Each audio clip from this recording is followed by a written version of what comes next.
Bom dia. Tudo bem com vocês? Passaram bem final de ano? A gente ainda está no final de ano, né? E não sei o que acontece com vocês no final de ano, mas, para mim, é sempre uma oportunidade para a gente repensar sobre como vivemos o ano, como foi, né, os meses que passaram, as nossas experiências.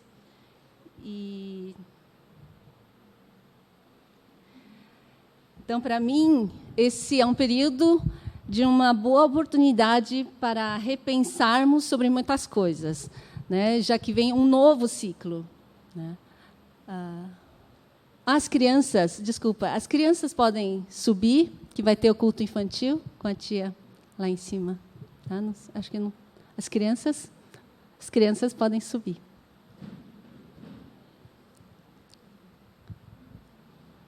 Então, na televisão também a gente vê muita retrospectiva, né? Retrospectiva é olhar para trás. O que você enxerga quando você olha para trás? Eu abri um momento lá na televisão e vejo num dos canais toda a retrospectiva que eles estavam mostrando eram todas as tragédias do ano, né? Então, fulano que morreu, as coisas ruins que aconteceram, né? E eu pensei, que interessante, né? Quando você olha para trás, o que você olha?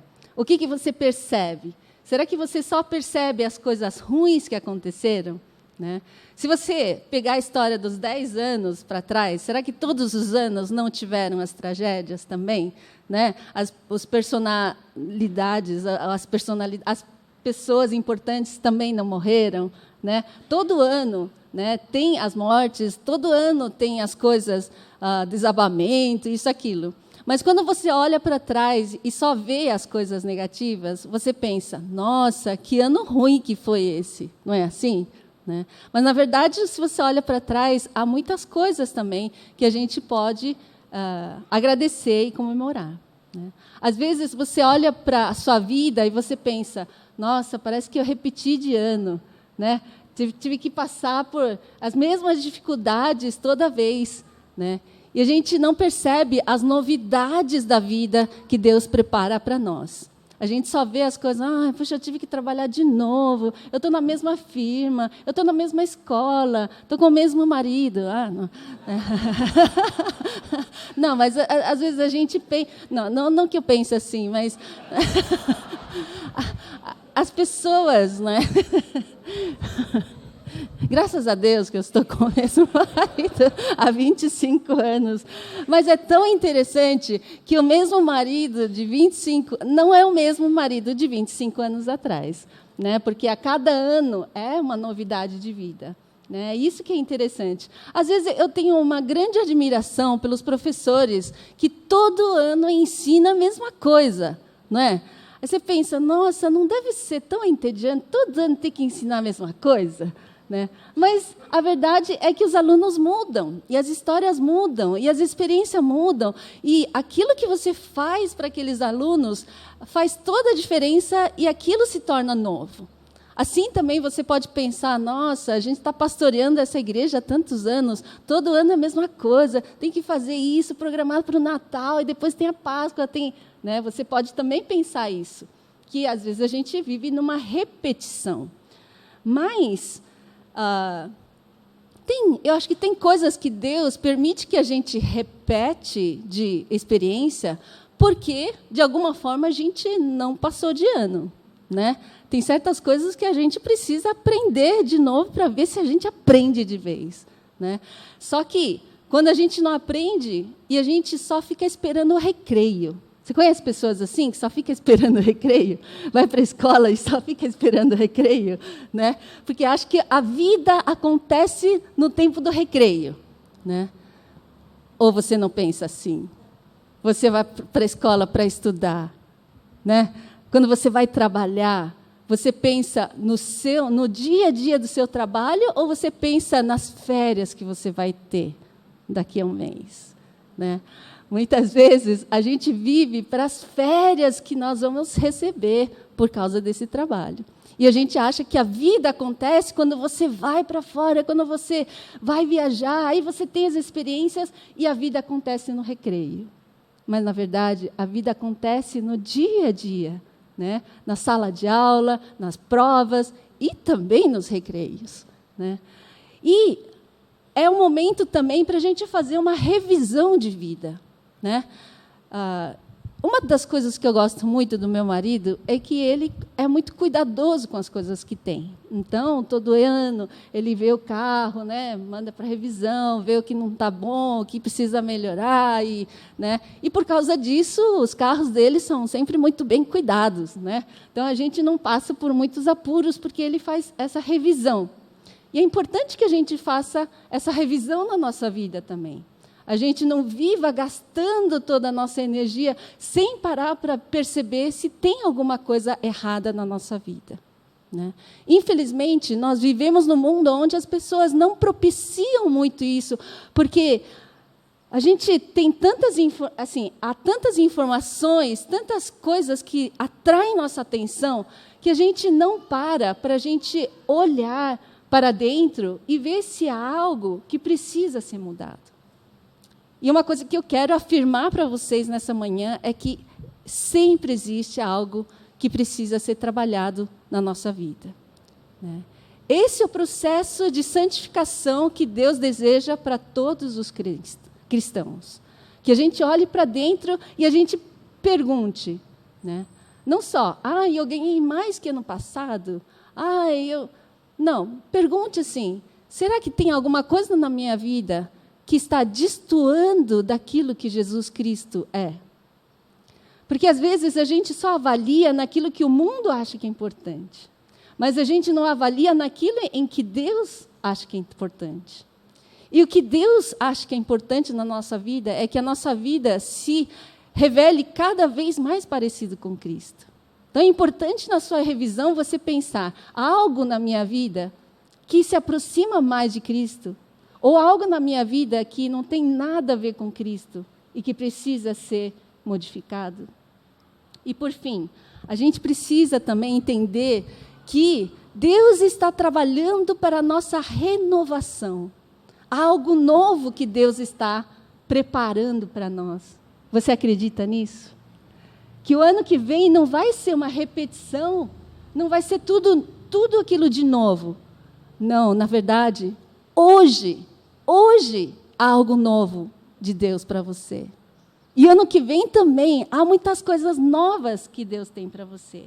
Eu quero que vocês abram junto comigo a primeira carta de Pedro, lá no finalzinho, depois do Tiago, antes da 1 João, tem uma carta de Pedro que eu quero começar a meditar com vocês. Nessa primeira carta de Pedro, capítulo 1, versículo 1 e 2, diz assim: Eu, Pedro, apóstolo de Jesus Cristo, escrevo esta carta ao povo de Deus que vive espalhado nas províncias do Ponto, Galácia, Capadócia, Ásia e Bitínia. Ou seja, o apóstolo Paulo estava escrevendo carta ao povo de Deus que tinha sido espalhado por causa de quê? Eles foram viajar? Não. Foram passear? Não. Eles foram dispersos por causa da perseguição, né? E o Pedro estava escrevendo a carta para eles. E disse assim, no versículo 2, vocês foram escolhidos de acordo com o propósito de Deus, o Pai. E pelo Espírito de Deus, vocês foram feitos um povo dedicado a Ele, a fim de obedecerem a Jesus Cristo e ficarem purificados pelo seu sangue. Que vocês tenham mais e mais graça e paz de Deus. Vamos orar? Deus, nosso Pai, nós te agradecemos porque o Senhor nos escolheu antes da fundação do mundo e nos escolheu para um propósito muito firme, que o Senhor nos faz lembrar a partir dessa carta de Pedro. O Senhor nos escolheu para que nós possamos viver a tua vida em nós. O Senhor nos escolheu para que a gente possa levar o teu sangue para o mundo, a tua salvação. O Senhor nos escolheu para que a gente possa viver uma vida santa, conforme a tua vontade. Que teu Espírito, que vivifica a tua palavra, possa trazer vida aos nossos corações, a partir dessa carta que Pedro escreveu há tantos anos atrás. Torne ela viva hoje para nós. É o que te peço em nome de Jesus. Amém. Então, nesse prefácio, Pedro, ele quer nos lembrar de 3 coisas que eu quero também lembrar vocês. Primeira coisa, que vocês foram eleitos. Sabe o privilégio de ser eleito? Muitas vezes, nossos políticos se esquecem disso. Eles foram eleitos, mas eles acham que estão lá por direito e eles acham que recebem todos aqueles privilégios porque eles foram sortudos. Não, eles foram escolhidos, alguém votou neles para estarem lá. Só que muitos deles esquecem que essa eleição traz a ele não só privilégios, mas responsabilidade. E se você acha ruim que os seus políticos se comportem dessa maneira, vivendo apenas os seus privilégios, esquecendo-se das suas responsabilidades, a quem eles devem prestar contas, então você deve trazer essa revolta que você possa ter contra essas pessoas para olhar para você mesmo. Você também foi escolhida. Você foi escolhido para quê? Você foi escolhido para quê mesmo? Você traz em si um chamado, uma função e uma missão. E aqui diz muito claro, você foi escolhido segundo a presciência do Deus Pai. Deus já sabia que você ia vir e trouxe você com um propósito. Primeiro, que você viva em santificação do Espírito, que você tenha uma vida, né, santificada pelo Espírito, né? Para que você não viva apenas do seu jeito, com seus pecados, com seus problemas. Deus trouxe você ao mundo, né? E a cada dia da sua vida, Deus está trabalhando para que você se torne cada vez mais parecido com Ele. E depois, Deus nos escolheu para a obediência. Obediência a quem? A Ele, a Deus. A Ele que te escolheu. Da mesma forma que você acha que seus políticos deveriam trabalhar em favor do povo que o escolheu e não trabalhar para si, nós também precisamos entender que nós devemos viver para obedecer aos propósitos de Deus. E, finalmente, nesse versículo, diz, para a obediência e para a aspersão do sangue de Jesus Cristo. O que você entende como aspersão do sangue de Cristo? No Antigo Testamento, os sacerdotes, eles traziam a oferta, a ovelha, né, tiravam o sangue da ovelha e, com esse sangue, aspergia sobre o altar, né, trazendo o quê? Expiação, trazendo o perdão dos pecados à medida em que esse sangue era espirrado. Aqui está dizendo que um dos grandes propósitos da nossa vida é que, ao recebermos o perdão de Deus, nós sejamos também um instrumento para dispersar, para levar, para espalhar esse perdão, essa graça, para onde Deus nos colocar. E é interessante que isso está ligado com o primeiro versículo, em que ele fala, vocês foram espalhados para Ponto, Galácia, lugares que talvez você não queira ter ido, né? Porque a gente tem a tendência de ficar no conforto do nosso espaço, daquilo que a gente conhece. Mas, às vezes, Deus nos espalha, Deus nos coloca em lugares que, às vezes, a gente não se sente tão seguro.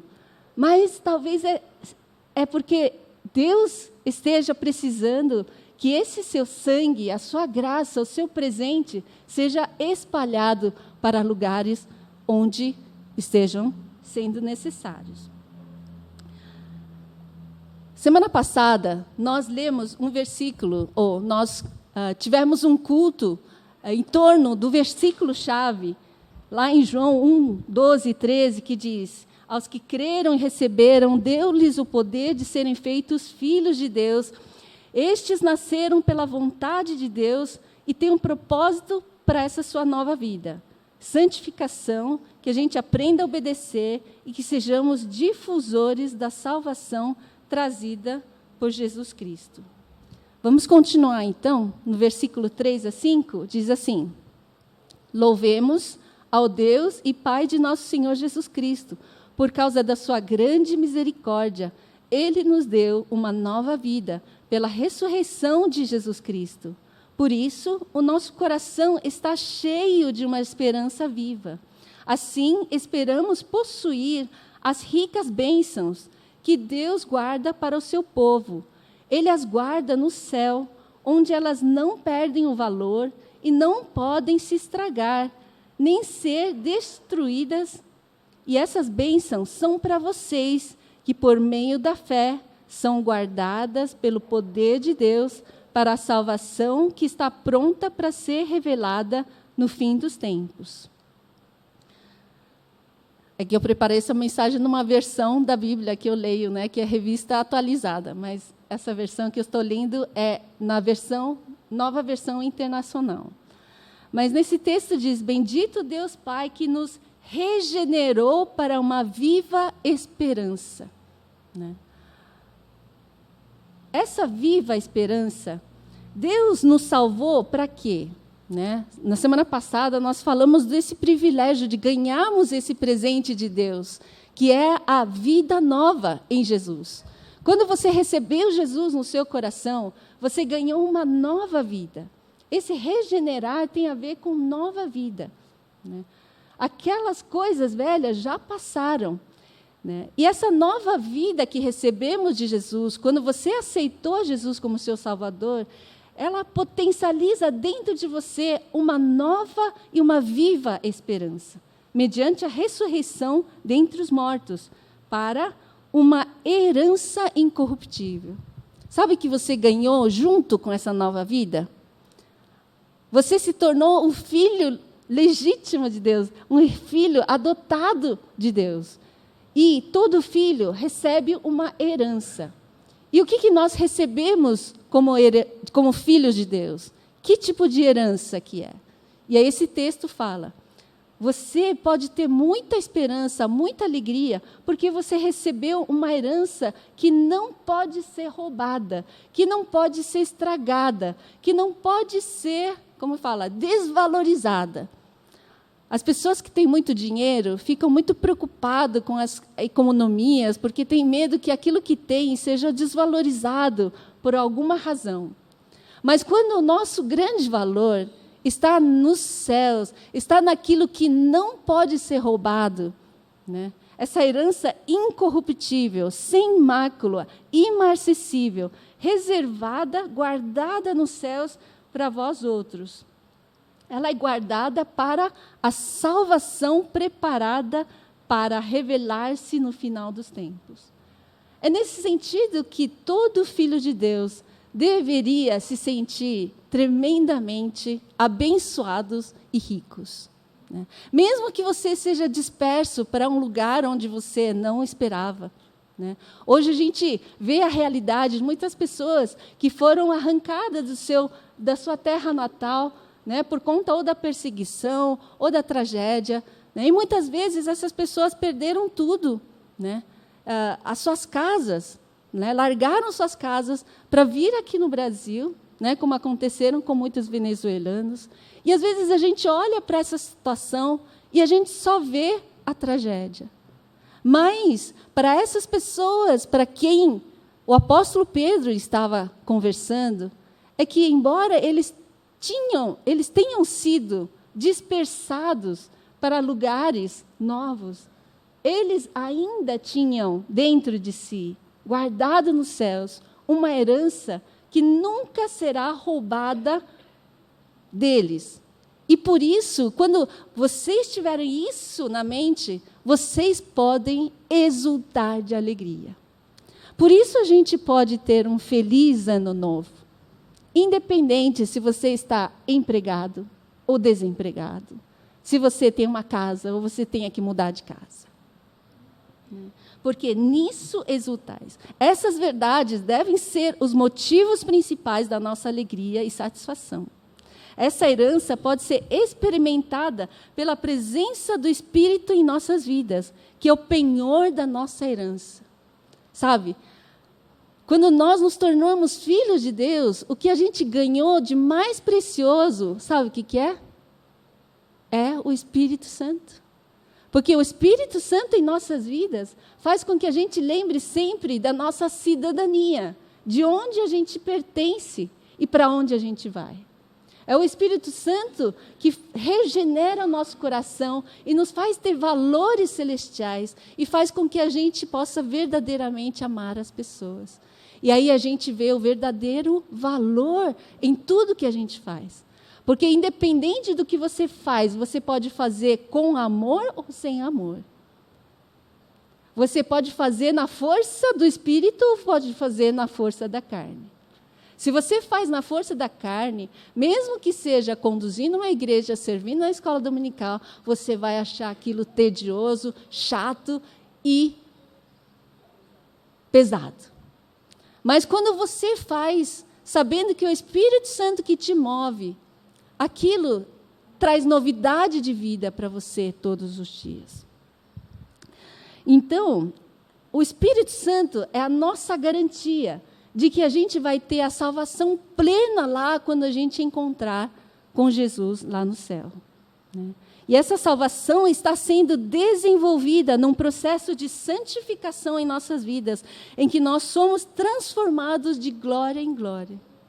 É por isso que a gente não morre no dia seguinte que a gente aceita Jesus. Porque se fosse apenas para você obter a salvação lá no céu, não é mais fácil, no dia em que você aceitar Jesus, você simplesmente ser arrebatado? Né? Mas não é esse o processo. Por quê? Porque o Espírito Santo começou dentro da sua vida um novo processo de transformação na sua vida que vai culminar no dia em que a gente encontrar com Cristo.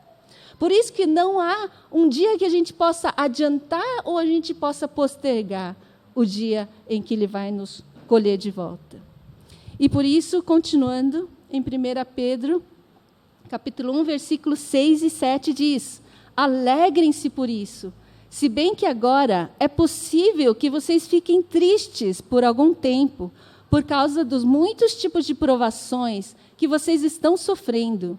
Essas provações são para mostrar que a fé de vocês é verdadeira, pois até o ouro, que pode ser destruído, é provado pelo fogo. Da mesma forma, a fé que vocês têm, que vale muito mais do que ouro, precisa ser provada, para que continue firme. E assim vocês receberão aprovação, glória e honra no dia em que Jesus Cristo for revelado. Então, a gente precisa focar no presente, né? Porque mesmo que agora você seja contristado, entristecido por alguma situação difícil que você esteja vivendo, né?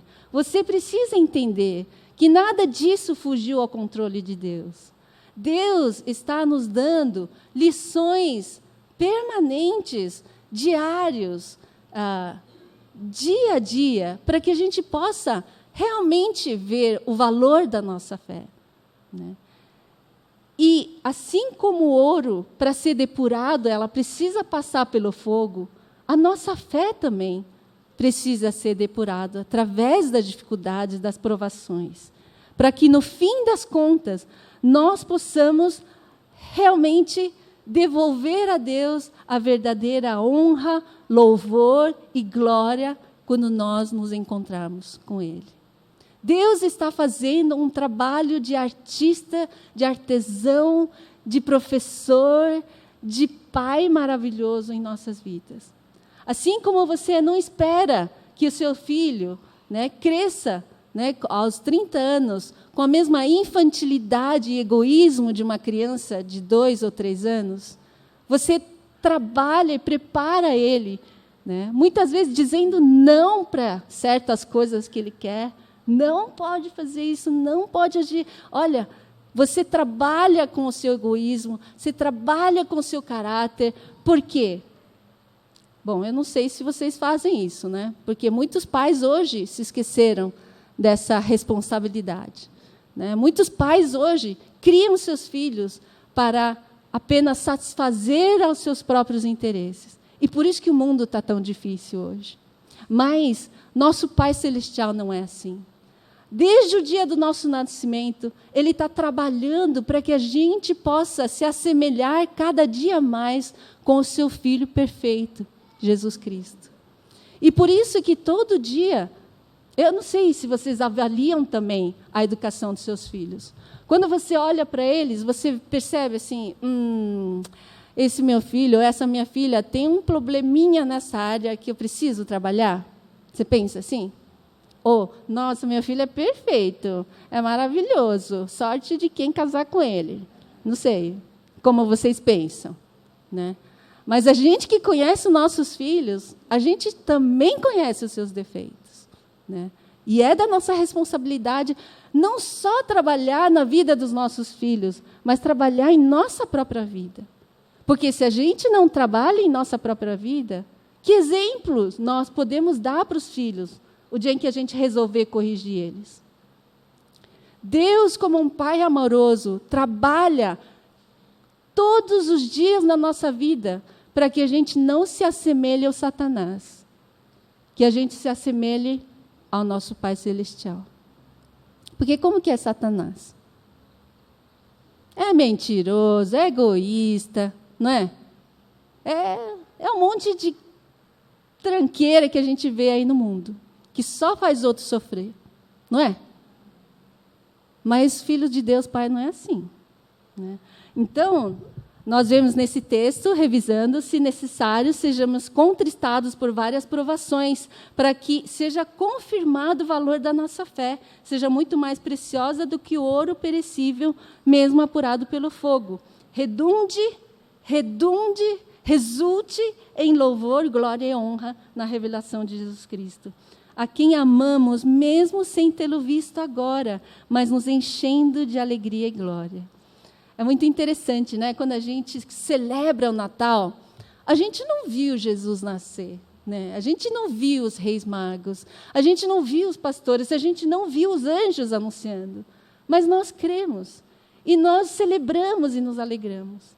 Da mesma forma, nós também não vemos Jesus aqui fisicamente entre nós, mas nós também podemos nos alegrar sabendo dessa verdade espiritual de que Deus continua presente entre nós, na pessoa de quem? Do Espírito Santo, que nos foi outorgado, que nos foi presenteado no dia em que nós entregamos a nossa vida para Deus. E esse Espírito que há em nós é o que faz com que a cada experiência da nossa vida, cada dificuldade, Ele está trabalhando em nossas vidas. Você acredita nisso? Acredita? Todas as coisas difíceis que você está enfrentando agora, não é por, como que fala? Não é inútil. Deus está fazendo alguma coisa, está trabalhando no seu caráter, né? E quer que você se torne cada vez mais parecido com Ele. Bom, vamos continuar lendo, né? Vocês o amam, versículo 8, mesmo sem o terem visto, e creem nele, mesmo que não estejam vendo agora. Assim vocês se alegram com uma alegria tão grande e gloriosa que as palavras não podem descrever. Vocês têm essa alegria porque estão recebendo a sua salvação, que é o resultado da fé que possuem. Gente, por isso que a alegria é marca do verdadeiro cristão, né? Porque o cristão não olha apenas para a dificuldade que está passando agora. Quando ele passa por dificuldade, ele olha para o propósito de Deus. Ele olha para as bênçãos infinitas que Deus tem nos reservado. Ele olha para o passado, sabendo que ele foi escolhido para um propósito firme. Por isso, nada disso é capaz de roubar a sua alegria. Todo esse pessoal estava sendo dispersos, perseguidos, mas eles exultavam de alegria. Nós também podemos exultar de alegria, mesmo que você não esteja na mesma condição que o seu irmão, que o seu vizinho, né? Bom, vamos continuar. Versículo 10. Foi a respeito dessa salvação que os profetas perguntaram e procuraram saber com muito cuidado. Eles profetizaram a respeito da salvação que Deus ia dar a vocês e procuraram saber em que tempo e como essa salvação ia acontecer. O Espírito de Cristo que estava neles indicava esse tempo ao predizer o sofrimento de Cristo, que Cristo teria que suportar e a glória que viria depois. Quando os profetas falaram a respeito das verdades que vocês têm ouvido agora, Deus revelou a eles o trabalho que faziam não era para o benefício deles, mas para o bem de vocês. Os mensageiros do Evangelho, que falaram pelo poder do Espírito Santo, mandado do céu, anunciaram a vocês essas verdades. E essas verdades são coisas que até os anjos gostariam de entender. Sabe, todos aqueles versículos lindos sobre o Messias, né? Isaías 9:6, né? Que o menino se vos deu, né? Um filho se vos deu, e o seu nome será chamado Maravilhoso Conselheiro, Pai Eterno, Príncipe da Paz. Né? Todas as profecias foram dadas centenas de anos antes de Cristo nascer. E agora nós temos o Cristo já nascido entre nós. E Ele nos deu o Espírito. Né? E hoje nós esperamos pelo seu retorno. Né? E com essa expectativa, que nós podemos saber que esse evangelho que nós temos é muito precioso. Né? Bom, continuando, versículo 13. Portanto, estejam prontos para agir. Continuem alertas e ponham toda a sua esperança na bênção que será dada a vocês quando Jesus Cristo for revelado. Sejam obedientes a Deus e não deixem que a vida de vocês seja dominada por aqueles desejos que vocês tinham quando ainda eram ignorantes. Pelo contrário, sejam santos em tudo que fizerem, assim como Deus, que os chamou, é santo. Porque as Escrituras Sagradas dizem, sejam santos porque eu sou santo. Está vendo? O propósito de Deus é que a gente se torne como Ele é. Né? Ele é santo e Ele quer que a gente também seja como Ele, santos. Continuando, versículo 17. Quando oram a Deus, vocês o chamam de Pai. Ele que julga com igualdade as pessoas, de acordo com o que cada um tem feito. Portanto, durante o resto da vida de vocês aqui na terra, tenham respeito a Ele. Em outra versão, tenham temor. Né? Pois vocês sabem o preço que foi pago para livrá-los da vida inútil, ou, em outra versão, uma vida fútil, que herdaram dos seus antepassados. Esse preço não foi uma coisa que perde o seu valor como ouro e prata. Vocês foram libertados pelo precioso sangue de Cristo, que era como um cordeiro sem defeitos nem mancha. Ele foi escolhido por Deus antes da criação do mundo e foi revelado nesses últimos tempos em benefício de vocês. Por meio dele, vocês creem em Deus, que o ressuscitou e lhe deu glória. Assim, a fé e a esperança que vocês têm estão firmadas em Deus. Agora que vocês já se purificaram pela obediência à verdade, e agora que já têm um amor sincero pelos irmãos na fé, amem uns aos outros com todas as forças e com um coração puro. Pois vocês, pela viva e eterna palavra de Deus, lembra que a gente leu na semana passada? A palavra de Deus, o verbo de Deus que estava com o Pai, ele foi encarnado e hoje vive conosco. Essa mesma palavra viva aqui, que diz, pois vocês, versículo 23, pela viva e eterna palavra de Deus, nasceram de novo como filhos de um Pai que é imortal e não de pais mortais. Como dizem as Sagradas Escrituras, todos os seres humanos são como a erva do campo, e a grandeza deles como a flor da erva. A erva seca e a flor cai, mas a palavra do Senhor dura para sempre. Esta é a palavra que o Evangelho trouxe para vocês. Essa palavra que se encarnou, quando Ele entrou na sua vida, Ele trouxe essa eternidade no seu coração. E é essa palavra viva que foi plantada no seu coração, que está fazendo o trabalho de regeneração em sua vida, de um modo que um dia essa semente, essa palavra viva, vai se reencontrar com Deus, né? E aí nós podemos revelar de novo a sua glória e virtude.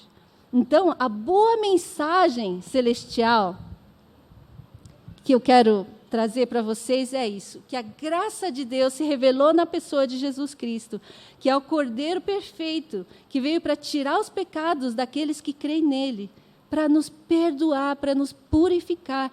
Por isso que não tem sentido a gente viver continuamente em nossos pecados. Só que o problema da nossa geração é quem olha para si e enxerga algum pecado na nossa vida. Todo mundo aqui enxerga claramente o pecado dos outros. É só você ver no Facebook, todo mundo criticando o pecado dos outros. Mas quem entre nós consegue enxergar o pecado que está dentro de si e que não deve mais conviver junto com o Espírito de vida, né? Então, ao recebê-lo, recebemos também a santa semente, que é a palavra de Deus, viva e poderosa para nos regenerar e nos capacitar a obedecer a Deus e amar uns aos outros verdadeiramente. Sabe, é o Espírito de Deus que vive em nós, que faz com que a gente possa realmente amar os outros. Então, a recomendação do apóstolo Pedro a nós é isso. Olha, juntem o tico e o teco para funcionar. Ponha o seu pensamento para funcionar. O que a gente tem que pensar? Sabe, a gente vive numa geração onde todas as informações que vêm em alavanche assim, para nós, é justamente para a gente não pensar, para a gente ser pessoas, marionetes, para a gente ser controlado, né, por esse mercado que quer que você compre um monte de coisa, quer que você curta um monte de coisas, mas eles não propiciam um verdadeiro pensar. Quando a gente fala aqui, o que a gente precisa é da educação, a educação serve para isso, para a gente parar e pensar. O que você está fazendo, filho? O que você está fazendo? Né? O que você está pensando? Né? Ele diz, cubra-se desse pensamento. Qual o pensamento que a gente tem que pensar? Por quê? A sua crença vem dos seus pensamentos. Mas se você só pensa em ganhar dinheiro, se você só pensa em usufruir isso, aquilo, você só pensa em brincar, você só pensa em viajar, você só pensa em curtir a vida, você está seguindo o rumo de todo esse mundo. E todas essas coisas vão acabar. Né? E a minha pergunta é, quem está fazendo a sua cabeça? De onde vêm as suas ideias? Né? Muitas das pessoas que sofrem com ansiedade, com problemas mil na área emocional, tudo começa do seu pensamento. Né? Porque eu penso que eu vou ficar doente, eu penso que eu vou perder tudo, eu penso que, nossa, um monte de tragédias vai chegar em mim. E um monte desses pensamentos aprisionam a vida da gente. Né? Então, o que o apóstolo Pedro está nos ensinando? Que a gente tem que parar para pensar os seus pensamentos. Né? Então, como eu falei, a maldição do nosso tempo é essa superficialidade e a vaidade dos nossos pensamentos. A gente só quer ficar pensando nesses cantores, musiquinhas, K-pops, e coisas para comprar, sabe? E a gente não para, né, para pensar se os nossos pensamentos estão arraigados na verdade ou no amor. Eu falo que o inimigo é especialista em dispersar nossos pensamentos com ideias bestas e mentirosas, né? Com mentiras e crueldades. Né? É só você ligar o Netflix, quanta besteira tem lá. Tem coisas boas também, né? que eu assisto e acho legal, mas, em grande parte, tem muitos filmes, muitas coisas que são besteiras, né? Que são só para colocar mais crueldade e mais maldade no seu pensamento. Mas a gente precisa lembrar do quê? Sejam sóbrios, porque tudo que está sendo colocado na nossa mente são como vícios, sabe? A gente antigamente, o pessoal lutava muito contra o vício da bebida. A bebida já estragou e continua estragando muitas vidas, ceifando muitas vidas, destruindo muitas famílias. Hoje em dia, os vícios estão na área de tecnologia, não é? Muitas pessoas estão viciadas, né, em coisas tecnológicas e se esquecem de relacionar consigo, com Deus e com o próximo. Né? Por isso que a recomendação de Pedro para nós é que nós sejamos sóbrios, e que nós foquemos na graça de Deus. O Rick falou hoje sobre aquela música, eu olho para a cruz e para a cruz eu vou. Você olha para quê? Você foca a sua vida, a sua mente em quê? Se você olha para a cruz, você olha para Jesus, se você olha na graça. Né? Infelizmente, algumas pessoas olham para o Jesus e olham a Ele como se Ele fosse um pequenino bebê que não consegue fazer nada por nós e que tem que buscar vários outros intermediários. Mas a gente tem que olhar para Jesus como aquele ressurreto, que é poderoso até para vencer a morte. Né? Então, quando a gente foca na graça, no amor, no perdão de Jesus, isso transforma a nossa vida. Às vezes eu me pego também percebendo várias maldades no meu coração, né? É feio confessar isso, né? Mas às vezes quando você vê alguém muito ruim, às vezes eu até desejo a morte dessas pessoas. Eu podia morrer logo, né? Essas caras ruins. Aí eu penso assim, puxa vida, isso é a Lili carnal falando, porque Jesus não pensaria assim. Jesus teria misericórdia dessa pessoa. Jesus ia querer salvar essa pessoa. Aí eu falo, Lili, para com isso. Encha sua mente do que Deus pensaria. Deus teria misericórdia. Deus é gracioso. Né? E isso faz com que esse meu velho eu possa ser transformado. Então, foquem na graça do Senhor Jesus, que Ele vai trazer a você hoje e amanhã. Porque lembre-se, a graça de Deus é sempre suficiente para você. Todos os dias. Jesus disse, a minha graça te basta. O meu poder se aperfeiçoa na sua fraqueza. Né? Então, no versículo 14 a 17, diz, como filhos obedientes, como Jesus foi, nós não deveríamos nos moldar às paixões que tínhamos anteriormente na nossa ignorância. Pelo contrário, devemos imitar a Jesus e sermos santos como Jesus é santo. Viver na condição de que temos um Pai a quem prestaremos conta. Nos leva a viver com um temor saudável, porque teremos que prestar contas àquele que julgará segundo as obras de cada um. A minha pergunta é, você vive como um filho sem pai ou você vive como um filho com um pai? Sabe qual a diferença de um filho sem pai e um filho com um pai? Porque, geralmente, uma pessoa que não tem pai para prestar conta, ele fala, eu posso fazer da minha vida o que eu quiser. Eu não preciso avisar que horas vou voltar, não preciso dizer o que eu vou fazer. A vida é minha, eu faço o que eu quero. Não é assim? Às vezes, a gente vive como um filho sem pai. Mas quando você tem um pai, você sabe que precisa dar satisfações a ele, você pensa duas vezes antes de fazer besteira. Não é verdade? Né? Então, nós precisamos aprender a viver sabendo que nós temos um pai a quem nós precisamos prestar contas. Então, resumindo, Viver com vigilância e esperança é entender que você não é mais seu.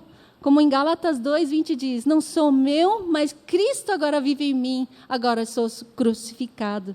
E a vida que eu vivo pela fé em Cristo Jesus. Uma vida com vigilância, você aprende com os erros do passado e você busca a ajuda do Espírito Santo, da palavra e do corpo de Cristo para mudar e obedecer. Quando você vive com vigilância e esperança, você crê que Deus faz todas as coisas cooperarem para o meu bem, mesmo que aquilo seja uma coisa difícil, porque eu creio no seu amor por mim, e por isso eu também o amo. Esse texto em Romanos 8:22 diz que Deus faz todas as coisas cooperarem para o bem daqueles que o amam. A gente ama porque a gente recebeu o amor do Pai. Agora, viver de modo fútil e sem propósito é viver se comparando. E a pessoa que se vive se comparando, ou ele oscila entre se sentir superior ao outro, ou se sentir inferior ao outro. Porque ele é melhor ou pior, ele tem mais ou menos que isso. Quantas pessoas sofrem por causa disso? Sentem que é um nada, porque vive comparando com um primo, com um sei lá quem. Você vive dessa forma, e por isso vive sempre infeliz, porque você vive se comparando com os outros. Viver de modo fútil e sem propósito, porque muitas pessoas hoje têm como alvo apenas de vida a autorrealização. É fazer aquilo que eu tenho vontade, aquilo que eu quero. E, por isso, essas pessoas não têm nada para se arrepender. E a única coisa que eles têm a aprender é não ser mais bobo no futuro. Bom, pelo menos é assim que eu vejo no Facebook, as pessoas colocando, agora eu vou aprender a não ser bobo, esse tipo de coisa. Gente, ser cristão, às vezes, é entender que muita gente talvez vá abusar da sua bondade, como fizeram com Jesus Cristo. Mas todo amor dado de verdade nunca é um desperdício. Você pode ter certeza disso. E nós temos muito a aprender com as decepções da nossa vida. E o que a gente já tem que aprender é muito mais do que isso. É como eu posso deixar ser tão ruim e ser mais parecido com Jesus. Então, viver de modo fútil e sem propósito, geralmente a pessoa assume um papel de vítima e se vê oprimido pelo destino cruel e deixa a ansiedade levar à feitiçaria. O que você está falando? Como assim? A ansiedade vai te levar à feitiçaria? Sim. Porque quando você fica com medo do futuro, do que vai trazer, do que o futuro vai me trazer, como se o futuro fosse, Gente, o futuro, é aquilo que você projeta nele, porque Deus, cada dia, Ele tem os seus projetos todo dia, e Ele está cuidando de você, Quando você fica com medo de futuro, você fica lá tentando se proteger com o quê? Aí você vai lá na mãe, não sei o quê, de vai não sei o quê, para você ter a proteção, para você não ter olho gordo, você tem que usar roupa branca, você tem que usar não sei o quê, dar os pulinhos, porque você tem medo das coisas ruins que podem vir te atingir. Porque você não se lembra que quem te guarda é o Espírito de Deus. E que não há nada que acontece na sua vida que não haja permissão e o cuidado de Deus. E aí, por isso que as pessoas buscam essas feitiçarias. E outra forma de a gente falar da feitiçaria tem a ver com os produtos químicos, os medicamentos que as pessoas buscam para lidar com a sua ansiedade.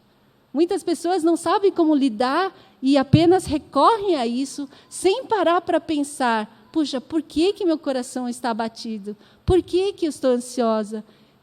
E, com isso, voltar a buscar a Deus. Por isso, quero ir resumindo. Acho que já estou passando do horário, mas hoje nós não temos escola dominical, mas nós vamos ter um tempo de testemunho. Se Deus abençoou, trabalhou na sua vida, você viu a ação de Deus na sua vida, você vai ter um tempo aqui que você pode estar compartilhando, Daniel? Certo? Bom, deixa eu terminando aqui. Cubra-se com essas verdades bíblicas. Primeiro, você é um privilegiado. Você é uma pessoa abençoada, porque você se tornou filho de Deus. Eu me tornei filha de Deus pela vontade do meu Deus Pai. Eu fui adotada por um Deus maravilhoso. Eu fui adotada pelo que Jesus fez por mim lá na cruz. E, mais do que isso, eu fui perdoada e regenerada para uma nova vida, né? E essa nova vida está em Jesus, que se tornou o meu Senhor. Hoje, eu vivo a minha vida não para satisfazer a minha vontade, mas para satisfazer a vontade daquele que me salvou, né? E essa santa semente, cadê? Essa santa semente de Deus, que é a palavra viva e santificadora, que eu recebi, me ajuda a obedecê-lo e amar o meu próximo verdadeiramente. E Deus me guardará até o dia em que a salvação será completa no fim dos tempos, quando Jesus se revelar completamente de novo. Amém? Na semana passada, nós aprendemos essa música em João 1,14. Vocês ainda lembram? Vocês sabem como que canta? Não? Eu queria recapitular com vocês. Pode ser? Alguém tem um violão aqui para emprestar? E aí eu vou ensinar uma música nova, né? Porque todo mundo reclama que não sabe decorar versículo, né? Não consegue, que a memória não entra mais. Mas quando você canta o versículo, você memoriza, né? E essa música diz: o Verbo virou gente, habitou entre nós, cheio de graça e de verdade, e vimos a glória de Deus Pai. E aí, eu quero que vocês lembrem que isso continua verdade. Deus continua habitando entre nós, cheio de graça e de verdade, né? E quando nós deixamos essa palavra habitar no nosso coração, nós também revelamos a glória do Deus Pai. Amém? Vamos cantar junto? Dá o tom. Ah, alguém pode ligar.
Agora a música que eu vou ensinar hoje, que diz assim: não mais eu, mas Cristo. Alguém pode... Esse violão tá ligado?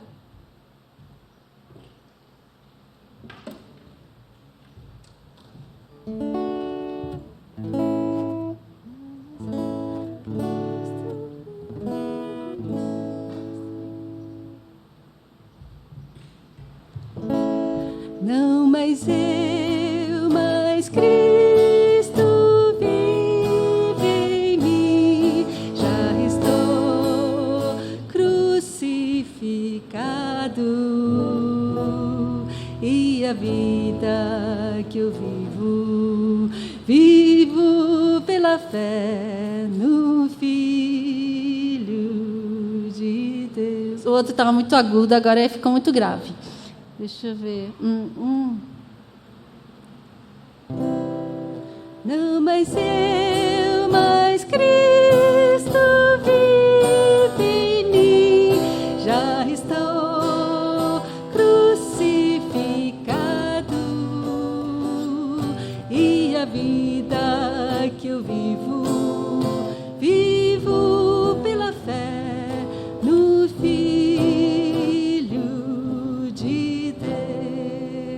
fácil, não é?